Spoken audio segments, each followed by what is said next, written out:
Welcome to Preparing for the Unexpected. I'm your host, Alex Fullick, and as always, we like to talk about things related to security, resilience, business continuity, emergency management, anything that helps you, your organization, or your community prepare for, respond to, and overcome adverse situations. If you'd like to be a guest on the show, please feel free. You can find me on LinkedIn. I am the only Alex Fullick there. I'm really easy to find, and I do respond to everything I get. Today, we are going to be talking about the changing threat landscape, and I'd like to welcome back to the show for third, I think it's third third. Yeah, feels like it. Yeah. appearance, third appearance, Steve Hindle. Steve, welcome back. Thanks, Alex. It's always great to chat with you. Great to have you here. I know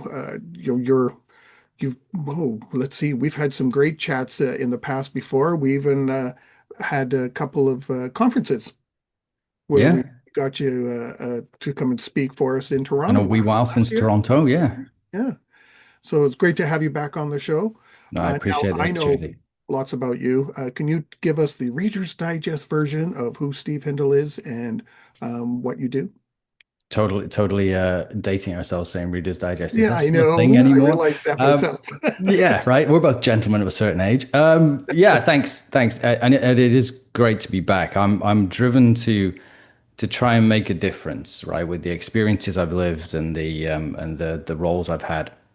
Um, and so importantly, I've been a chief security officer and a CIO, a chief information officer, for large public companies, global companies with over 160,000 employees at the last count, several years ago, fintechs, financial institutions, and I apparently have lights that like to fall over while I'm talking.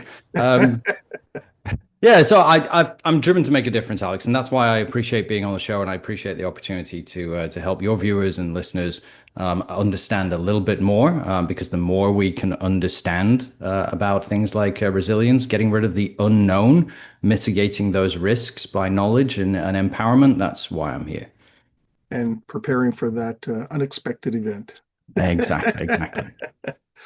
Well, like I said in the introduction, we're going to talk about the changing threat landscape. So, my first obvious question is, what's meant by threat landscape? The threat landscape, it sounds awful, right? I mean, it sounds like a really strange term. Coming from a risk management and also working for the British government and working in cybersecurity and risk management for years, we refer to a term called horizon scanning, which is like looking out and looking beyond your walls, looking to what's approaching, what's out there. The threat landscape, if you then think about horizon scanning as scanning the landscape in front of you for enemies, threats, and risks, the threat landscape really refers to the evolving cybersecurity threats and attack vectors that are targeting organizations, governments, individuals around the world. So when we talk about the threat landscape, we're basically talking about everything that's out there, and it's a cybersecurity term. Right, I've led physical security and cybersecurity, information security, data security. This is a cybersecurity term. It's an IT technology related term, but it's talking about what is out there in the landscape that you should be aware of and that you should mitigate as much as possible. It can be expanded beyond security, right? Cybersecurity, because you Yeah, did mention absolutely, people absolutely. in your description. You mentioned people, and that got me thinking. Oh, so we could actually look at other threats as well, right? Completely. I always look at things from a holistic perspective, right? So if you think about your technology, your pieces that are out there, technology on one hand, and you think about what is the main thing that drives your business, it's data. So data on the other hand, so technology and data, where do they meet? They meet in the middle, and what's in the middle? It's people, right? If we remember that little kids nursery rhyme, in the middle you've got all the people. That's how I look at things. Technology and data is what drives business, and people is what makes it all work. So yes, the threat landscape affects everything, and really key to that is the people, because they interface with all of it, right? They interface with your Right. customers, they interface with your technology, you interface internally. So people are one of the key drivers for understanding the threat landscape and mitigating those threats. I look at things like a human firewall. I don't look at things from a perspective of people being the biggest risk. We've talked about this on the show before. For me, your people are your superheroes, right? They're out there actively defending you if you educate them properly. Right. And to cover all bases, people can actually be your threat too. The bad guys, yeah. I mean, right, well, you've got good guys, you've always got bad guys. So yes, absolutely. And whether they are outside your company, external threats, or if they're inside your company, internal threats. We've all had problem employees, right? We've all had problem teammates. I'm sure at some point in our lives, right? When it becomes beyond a problem and becomes a real threat to your business, that's when we should be really paying attention. So what's changing in our threat landscape right now? Because there's so much going on in the world. You literally name anything, but what Yeah, true enough, are you right? focused on? For me and for everything that I'm working with my clients and customers and organizations as an advisor, because we are in this information age, right? We're at a point of massively accelerating technological capabilities. You can't read a newspaper. Not that anybody reads newspapers anymore, but you can't really read the news and you can't really get involved in anything that's out there without hearing about new technology. Everything is driven by new technology, and even currency, right? We're talking about digital currency now. It's always been ones and zeros, but now with Bitcoin and cryptocurrency, right? Even financial transactions have new technology that's superpowering them, that's supercharging them. So when we look at the threat landscape and what's changing, this proliferation of new technology around the globe is driving an increased rise in AI powered automated cybercrime. Hmm. Because just like we use new technology to drive business forwards, speaking from a CIO's perspective, we also leverage technology. The bad guys also leverage technology to commit crime. And technology is making it easier to commit crime on many ways. So we need to adapt to be able to, like, as police on the street, you know, try and catch muggers and, pickpockets, things like that. AI, crime lords or whatever you want to call those kind of people, they're sitting behind their desk. We need to have people who can do the same thing sit behind their desk to prevent it, right? So we have to get up to speed Yeah. on this as well. Yeah, well, and that's part of the problem, and that's one of the problems that I'm driven to try and solve, and why I've launched a new company to try and do so is because if you look at year on year, I'm a data driven guy. You look at the information that's out there year on year over the course of the last 5 years alone, right, year on year, there's been a 56% increase, staggering statistic, in active threat groups. Threat groups are different groups of bad guys, right? Let's put it in simple terms. This is not, this isn't what has been put in the media, and you see it in news reports and everything. It's not the hoodie, right? It's not a hoodie wearing hacker on tapping away on a keyboard in a dark room in a basement, right? This isn't the 1990s where or 1980s 1990s where kids were into phone freaking and hacking the system for fun. This is big business. It is organized crime, and it's driven by internationally recognized organizations, sometimes backed by adversarial countries. Mhm. So you have threats from the likes of North Korea, you have threats from the likes of Russia, you have threats from the likes of China, you have threats from Iran. Right, we're talking about threats against the West, threats against the West in that context, but just as much, right? I've led global business, so just as much you have threats from the West against other organizations and other countries and other governments as well, right? We've been doing Mhm. this for years. I'm now in the United States. You look at what the CIA has been doing with influence campaigns and technology campaigns for years. It's the same thing, right? Don't think that we're all here in our white knight mode, right? We haven't always been the good guys. We conduct cyber operations as Western entities just as much as other entities conduct cyber operations against us.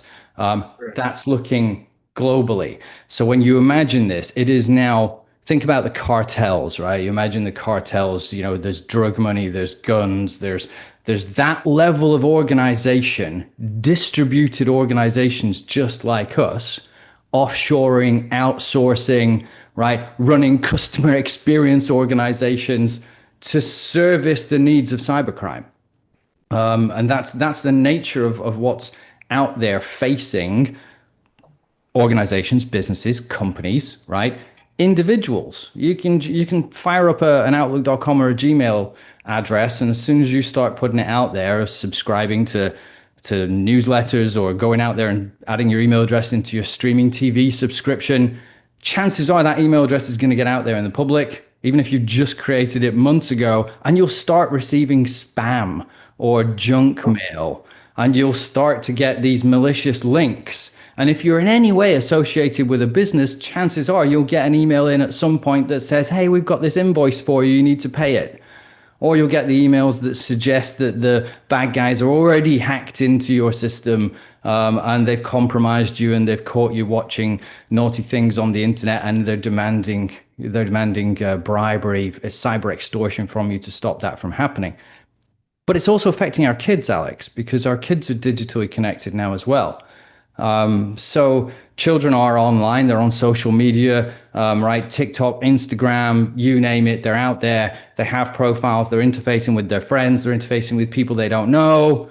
And there's attacks against them as well. Cyber extortion, blackmailing them, cyberbullying has been a thing for many years now. And this is affecting everybody, right? Children, business owners, your mom and dad, your grandparents. Everybody is under that active threat. That's what the threat landscape now looks like. There's no discrimination. That's scary. And To and know it's that and, it's and that big. that's the thing, right? Where it's scary. Why is it scary? And frankly, I think it's scary because most people don't understand it, right? Because there's so much that you can do on a simple level to prevent these things from being scary, which is, understanding them. Should my mom, right, in her, she'll hate me for saying this, in her 70s, should she really understand cybersecurity and cyber threats? Not really. But should she understand that Marks and Spencer's, which she shops at, was recently compromised? Yeah. Why? Because her data's probably been compromised in Mm, that attack against the place where she goes to shop, where she's, buying her food and her goods. And that's something that I think we can do a better job as communities around the globe and as experts. We can do a better job of educating people, because what we are is we are data, and we have to protect that, right? You wouldn't catch us, advertising our driver's license or our social security number or national ID number. You wouldn't catch us posting that on billboards and throwing it out on the street for everybody to see. But we have a bit of an avant-garde, a little bit loosey-goosey attitude towards data, and I think that has to change. Well, I always remind my mom every time she gets something, if they're asking you for information, mom, or they're trying to get you to respond right away, or, like, hey, this is overdue. I said, ignore it. I said, if ignore it or call the source that you would expect it to come from. If it's, your doctor's office or something, hey, we need your number. Call your doctor's office and ask, did you ask for Yeah, this? go at it from a different channel. You've brought something up there that's really, really important, right? If you're getting an email demand for whatever it is, a demand to take action, usually in a hurry, Mm, if you're getting an email demand, then likely, they're expecting you to respond by clicking a link or by replying. Same if you get a text message. If you have a boss and you get a text message from somebody purporting to be your boss on a phone number you don't recognize, asking you to do something quickly, chances are it's not your boss. Should you yeah. reply in that moment? No. What should you do? You should not do anything with it. You should then go on a different channel, pick up the phone, right? Contact somebody by phone, speak to them. Did you send me this? Why did you send me this? Or if it just looks dodgy from a company you've never dealt with, sending you a notice that your bank account's going to be debited in 7 days unless you respond to them, don't do anything with it. Flag it as Yeah. junk. Get rid of it. They're Yeah. relying on you responding, right? It's the old cons. The old cons are the best cons, and that's the same now today with technology threats as well, because they're they're still exploiting the same old vulnerabilities and the same old weaknesses, just in new ways. When we talk about AI threats, it's just automation. They're just less hands on keyboard, more automated code being delivered by generative AI as a powerful tool to help them, compromise entities. And that's the nature of it. It's the same old stuff. There's a 75% surge in vulnerabilities being exploited year on year. And everybody's affected, right? We're not just talking big business. We're talking about smaller businesses, right? 43% of the cyber attacks that were tracked last year by insurers and by vendors like CrowdStrike, etc., 43% of them have been targeting smaller businesses.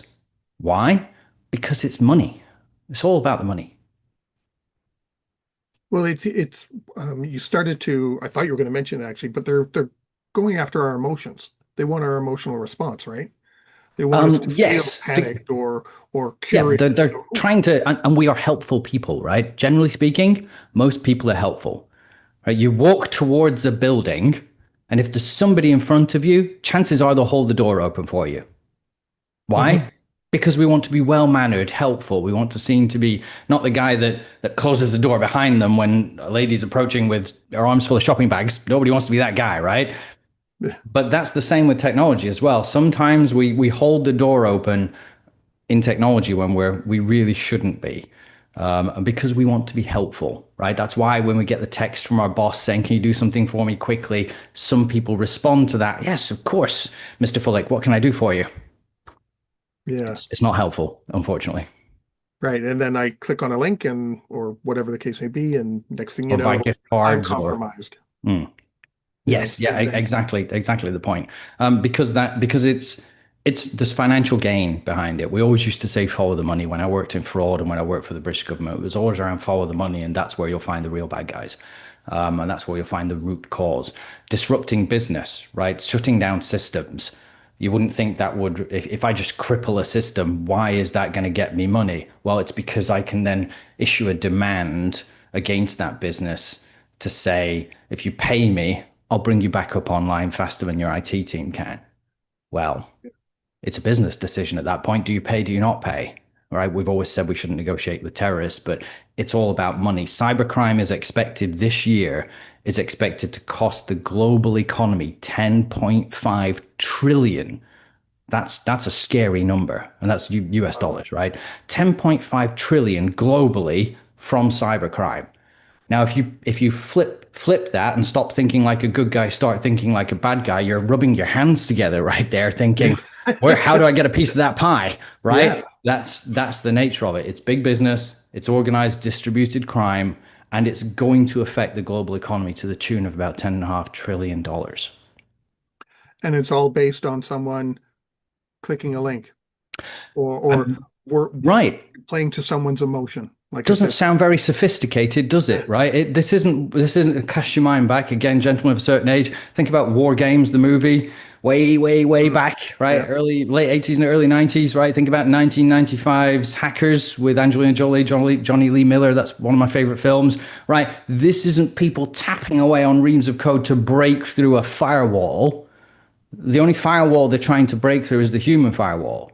They're trying to get people to do something because they're exploiting that human weakness. 88%. I think the statistic is 88%. Well, no, sorry, 86%. 86% of breaches of systems and data are a result of human error, clicking something when they shouldn't have, or not keeping a system up to date when they should be patching it against vulnerabilities, making sure it's hardened against attack. That's terrifying, right? So it shows you the way in is not necessarily by pounding digitally against a piece of technology. It's just by surreptitiously tricking a human being. That's the very nature of it. And of course, where there's financial loss, businesses, if they're lucky, they have insurance. They'll claim on insurance, right? And if we look at then, the statistics globally around insurance, we can see that the average loss, just average loss across all sizes of businesses, is about 115,000. That's an average loss. But for smaller businesses, that's material. If there's a breach of data, a breach of systems, if you're unable to service the needs of your customers, right? That's material to you. You can't just, oh, don't worry, Office B will take care of that. If everything you handle is here in Office A as a smaller business, then it's going to affect you quite dramatically. Put you out of business. Right, because of the nature of the fact that that is your business, right? And that's where we're seeing a lot of that piece. You mentioned email, clicking links, etc. Right? The average loss just from a compromise of email is $35,000. I mean, that's a third of the average entire loss for cybercrime. It's crazy, and half of that is that moment of financial transaction fraud. So again, boiling the numbers down, right? 115,000 is an average loss, 35,000 is an average loss from email compromise, but financial transaction or funds transfer fraud. It's dropping in severity. It's more about disrupting the business now. But it's significant. 30% of all of those attacks resulted in some form of financial loss to a company. Email's the way in. Why is email the way in? Because email directly connects you to a person. Hmm. And with smartphones these days, that person's connected to their banking, their work, All and in one spot. dozens of other connections, family members. So if you get into one, you now have an opportunity to get into another 20. Right. I mean, but this sounds all, I mean, it sounds all doom and gloom, doesn't it? I mean, everything we've been talking about, there's nothing we've said here sounds cheery. But if you look at the nature of crimes, we haven't yet, really covered ransomware to any great degree. But But we're going to there are get to that in people. our second. Right. There are people out there that are actively people, organizations, companies, insurers that are actively defending businesses against those threats. That's the good news. So it sounds like we're loading these our conversation, our segment, if you will. We're loading it with what's out there, the threat landscape, helping you understand. I hope helping your listeners understand and your viewers understand that it is quite serious, but it doesn't have a degree of finality, because there are things that we can do, there are things that organizations can do to defend and protect themselves and their customers from this expanding threat landscape. And we're going to get into that in our second segment. So why don't we end on that point now, and then we'll jump into that for our Sounds next. great. How's that for a cliffhanger? It's all Mission Impossible now. Ding, ding, Exactly. ding, Yeah. ding. Yeah, there we Where's go. Tom Cruise or Yeah, we have like 5 seconds left on the clock, Benji. Yeah, something like that. We're talking with Steve Hindle today about the changing threat landscape, and we will be right back.